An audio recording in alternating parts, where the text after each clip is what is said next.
Tushafika bwana, mbali nini? Wetu ni mbali lakini nimefanikiwa kuwaleta bwana. Ndio tushafika na show tutaifanyia ukumbi huu hapa.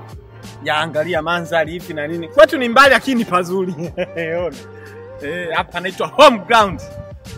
Panaitwa home ground. Tumefika vijana wanakuja.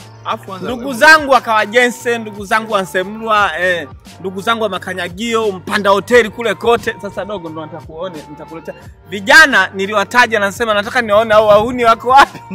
Wahuni hawezi kuja, ni wataratibu tu. Sawa, tunashukuru na waita watu na waelekeza kuna shaka. Mbona tupeleki kwenu? Hayo jibu shehe. Sasa kwenu.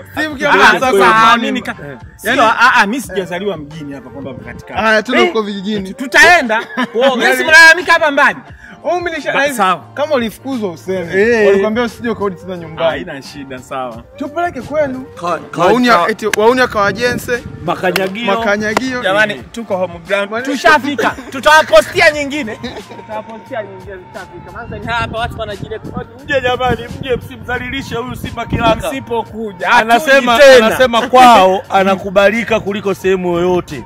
Mje mpajaze hapa. Unajua Katavi, watu kwa hatujui kama tutakuja. Huyu mjinga ndo katujaza. Mimi nakubalika nyumbani. Tuendane nyumbani. Watakuja kwao. Huu kumbi ni full house. Wanangu wa Kawajensi, wanangu wa Semlwa, wanangu wa Mpanda hoteli. Oya Mpanda hoteli. Ndio huko home ground oya kwetu pazuri sema. Wewe director kubali watu. Kuna ukumbi kama huu Dar es Salaam hapa.